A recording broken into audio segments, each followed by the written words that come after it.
नमस्कार दोस्तों, मैं अविनाश दास रेशनल कबीर यूट्यूब चैनल में आप सबका हार्दिक स्वागत करता हूं।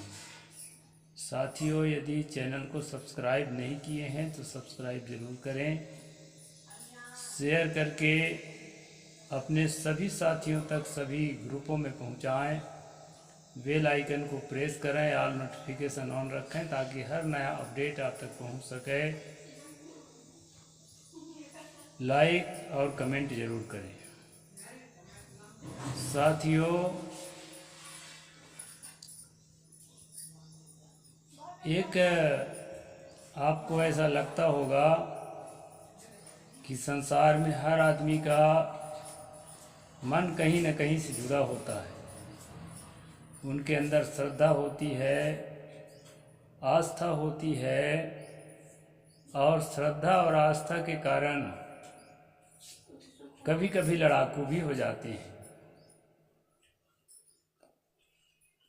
जहाँ पर ये गीत गाया जाता है कि मजहब नहीं सिखाता आपस में बैर रखना, भाई को है सिखाता भाई से प्रेम करना। लेकिन दोस्तों, आपने देखा होगा इसके ठीक विपरीत मजहब ही है सिखाता आपस में बैर रखना, भाई को है सिखाता भाई का खून पीना। जिसको हम लोग धर्म कहते हैं, मजहब कहते हैं, रिलीजन कहते हैं, इन सब की अपनी अपनी सीमाएं होती हैं। जो लोग अपने आप को सनातन धर्म कहने का ढोंग करते हैं, इनकी भी अपनी सीमाएं हैं। एक दूसरा व्यक्ति को अपने अंतर्गत नहीं मान सकते हैं, उन्हें जो है दुश्मन की तरह उनके साथ सलूक करते हैं। मुख में तो कहेंगे उदार चरिता नाम तो वसुधैव कुटुंबकम, उदार चरित्र वालों के लिए पूरा संसार ही अपना परिवार है। लेकिन जब व्यवहारिक दुनिया में व्यवहार करने का अवसर आता है दोस्तों, तो कोई मुसलमान दिखने लगता है, कोई ईसाई दिखने लगता है, यहाँ तक कि अपना जो जिसको सनातनी कहते हैं, सनातन वैसे कुछ नहीं होता संसार में, लेकिन जिसको सनातनी कहते हैं उसी के अंदर में कभी कोई उनको दलित दिखाई पड़ने लगता है, कोई अछूत दिखाई पड़ने लगता है, वहाँ भी उसको वसुधैव कुटुंबकम दिखाई नहीं पड़ता है। तो साथियों, शुरू में मैंने कहा था कि हर आदमी की आस्था, हर आदमी की श्रद्धा कहीं न कहीं किसी आइडियोलॉजी से जुड़ी होती है, और उस आइडियोलॉजी के प्रति वो बहुत नम्र और कोमल होता है। उसके ठीक विपरीत उससे नहीं मिलती जुलती आइडियोलॉजी जो भी हैं, उनके प्रति वह नम्र और कोमल नहीं होता है। तो श्रद्धा जो है आदमी के अंदर की भीतर की चीज है, यह हर आदमी में होती ही है। ये नहीं कहा जा सकता कि अमुक आदमी के अंदर श्रद्धा नहीं है। वो कितना बड़ा नास्तिक होगा, कितना बड़ा एथिस्ट होगा, कितना बड़ा रैशनल होगा, लेकिन कहीं न कहीं किसी न किसी बात पर उसकी आस्था होती है। जिस पर आस्था होती है उसके प्रति वह श्रद्धावान होता है, निष्ठावान होता है, और उसके प्रति समर्पित भी होता है। और उस आइडियोलॉजी से विपरीत यदि कोई बात वह सुनता है तो उसको स्वीकार नहीं करता। यदि विपरीत आइडियोलॉजी के प्रति श्रद्धावान नहीं है तो कम से कम लड़ाकू नहीं हो, तो आइडियोलॉजी ठीक है। तो साथियों, यह श्रद्धा एक ऐसी चीज है, आस्था एक ऐसी चीज है कि हर चैतन्य मनुष्य के पास होती ही है और स्वाभाविक होती है। ये नेचुरल है, प्राकृतिक है। तो इस श्रद्धा को आधार चाहिए। जो है एक लाचार प्रवृत्ति है जीवन का, इसको आधार चाहिए। साथियों, आज का मेरा प्रसंग यही है कि हम कौन सा आधार आस्था को दें, अपनी श्रद्धा को दें, ताकि वो लड़ाकू ना बने और जो है समाज में अशांति फैलाने का काम ना करे। धर्म के नाम से, मजहब के नाम से, रिलीजन के नाम से हम ये दावा करते हैं कि धर्म के द्वारा हम अपने जीवन में शांति स्थापित करेंगे, धर्म के माध्यम से हम समाज में शांति स्थापित करेंगे।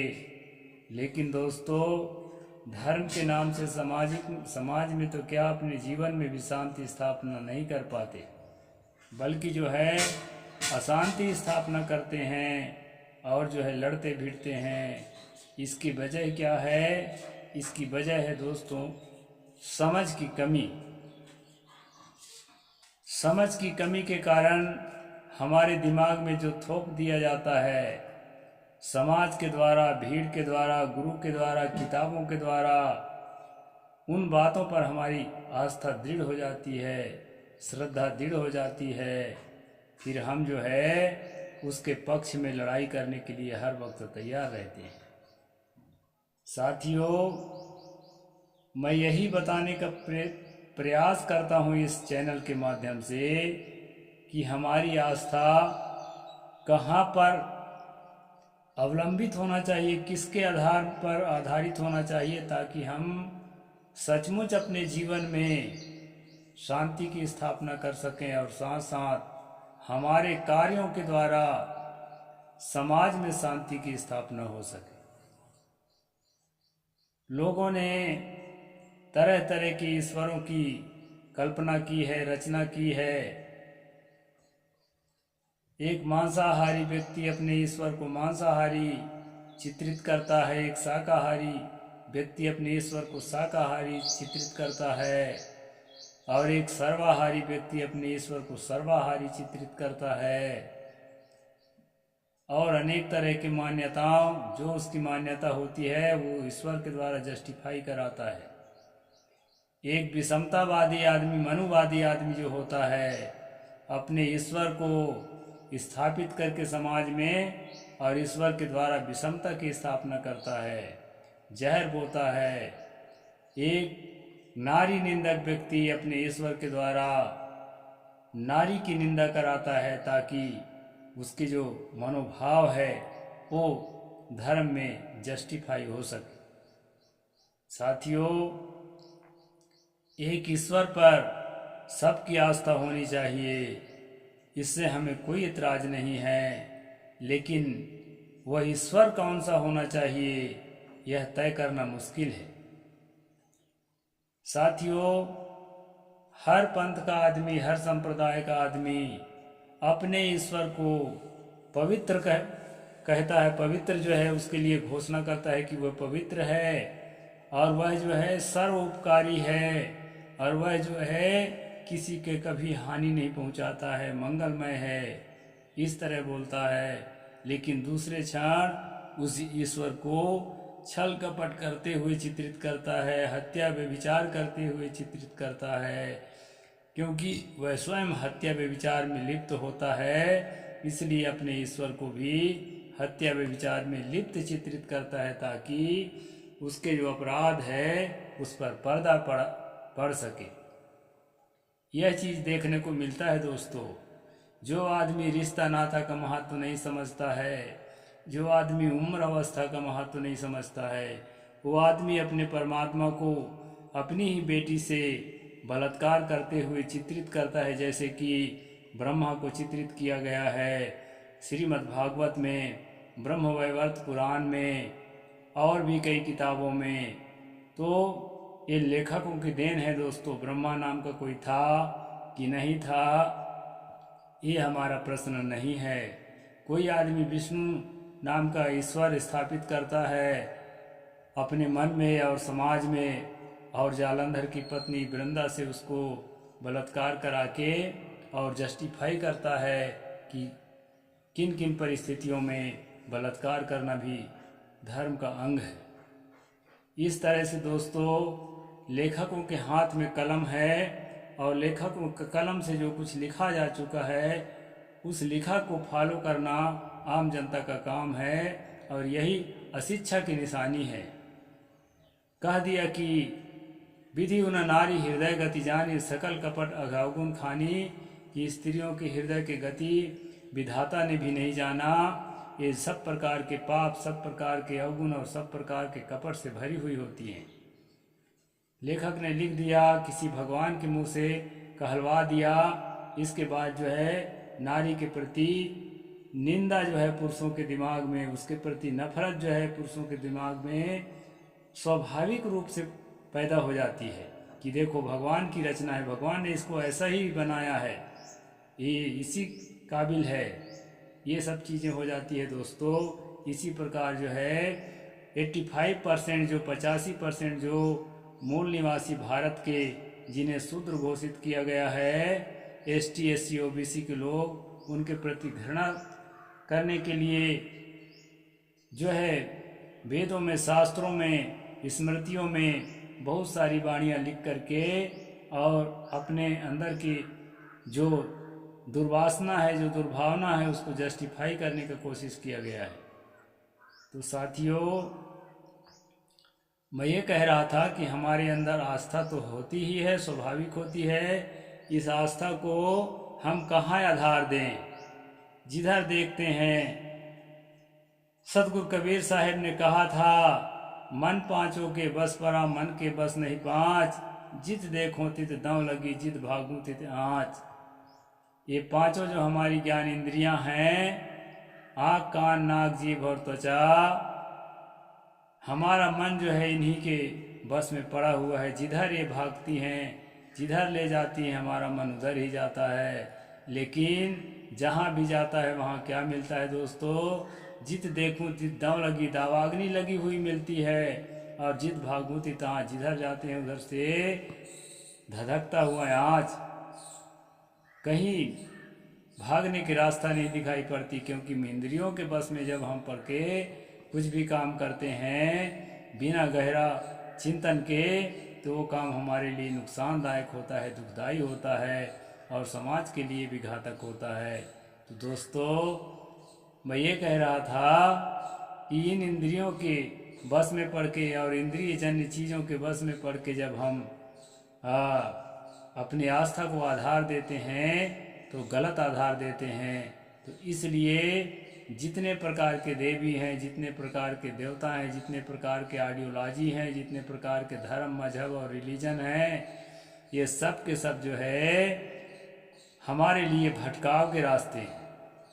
साथियों, मैं शुरू में ही कहा था कि अगर नास्तिक भी होगा तो किसी न किसी आइडियोलॉजी पर उसकी आस्था होती है, उसकी श्रद्धा होती है। क्योंकि श्रद्धा और आस्था हमारे जीवन के जो है एक स्वाभाविक प्रवृत्ति है। तो उसके लिए आधार चाहिए, तो हम क्या आधार दें?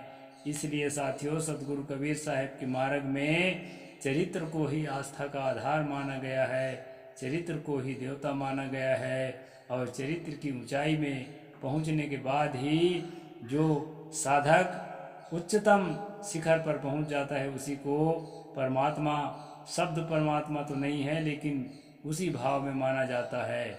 इसलिए संतों की पूजा, संतों की आरती, संतों का सम्मान विशेष रूप से कबीर पंथ में होता है। क्योंकि संत जो है इस बात का सिंबल है, इस बात का जो है प्रतीक है कि ये परम ऊंचाई पर, उच्च चरित्र के परम ऊंचाई पर पहुंचे हुए व्यक्ति हैं। अब इसमें दोस्तों सवाल ये पैदा होता है कि क्या भेष पहन लेने से ये सचमुच चरित्र की ऊंचाई पर पहुंचा है कि इसकी पूजा की जाए? ये सवाल हो सकता है। तो साधक को भी ये होश होना चाहिए कि मेरी पूजा होती है, मेरी आरती होती है। किस भाव से लोग आरती करते हैं, किस भाव से पूजा करते हैं? जिस भाव से मेरी आरती होती है, जिस भाव से मेरी पूजा होती है, जिस भाव से मुझे सम्मान मिलता है, क्या मैं उस भाव के काबिल हूँ? यदि नहीं हूँ तो दुनिया में कुछ भी असंभव नहीं है। अभी से मुझे प्रयास करना है, उस काबिल बन के दिखाना है। जो नज़र जनता मुझे देखती है मैं उनके नज़र में खरा उतरूं, इसके लिए जो है साधक में कुछ कमी है तो वो अपनी कमी को पूर्ति करता है और पूर्ति करके उस काबिल बनकर दिखाता है। दोस्तों कहते हैं जो जो नौका को हिला दे उसे तूफान कहते हैं, जो नौका को हिला दे उसे तूफान कहते हैं, जो तूफान से टकरा जाए उसे इंसान कहते हैं। इंसान के लिए कुछ भी दुर्लभ नहीं है, कुछ भी कठिन नहीं है। यदि चाहे इंसान तो आकाश से तारे तोड़ लाए। इसलिए दोस्तों इंसान के लिए कुछ भी कठिन नहीं है। साधक इस बात को अपने मन में रख कर के प्रयास करता है कि जिस भाव से मुझे देखते हैं मैं उस भाव में खरा उतरूं और चरित्र के उच्चतम शिखर पर मैं रह करके और जनता के लिए पूज्य बना रहूं। तो दोस्तों जब वो चरित्र को अपना मांझता है, अपना निखारता है, अपना संवारता है तो उस ऊंचाई तक वो पहुंच जाता है जिस ऊंचाई के लिए अपना लक्ष्य बनाया हुआ है। और जो है वही ऊंचाई मोक्ष है, वही सहज अवस्था है, वही निर्वाण अवस्था है। और उस ऊंचाई पर पहुंचा हुआ साधक जो है परम पूज्य होता है। और उस परम पूज्य साधक को फॉलो करने वाले, उसको स्पृहा करने वाले, उसी के समान हो जाने के लिए प्रयास करने वाले अन्य साधक जो होते हैं, अन्य भक्त जो होते हैं, वह भी अपने आप को उसी दिशा में ले जाते हैं। जैसे अग्नि के आँच के पास बैठने से हमको गर्माहट महसूस होती है, उसी प्रकार शांत अवस्था में, निर्विघ्न अवस्था में, सहज अवस्था में, निर्वाण अवस्था में पहुंचा हुआ साधक के पास बैठने से उसकी आँच हमें मिलती है और उसके सद्गुणों का प्रभाव हमें मिलता है और हम भी अपने आप को गढ़ने संवारने लगते हैं, मांझने लगते हैं, तराशने लगते हैं। इसलिए दोस्तों कबीर पंथ में मनुष्य की पूजा होती है। किसी प्रकार देवी देवता साकार निराकार की पूजा करने वाले जो कबीर पंथी हैं वो कबीर विचार को ठीक से नहीं समझने के कारण भटक रहे हैं। दरअसल कबीर विचार में चरित्र ही परम देवता है।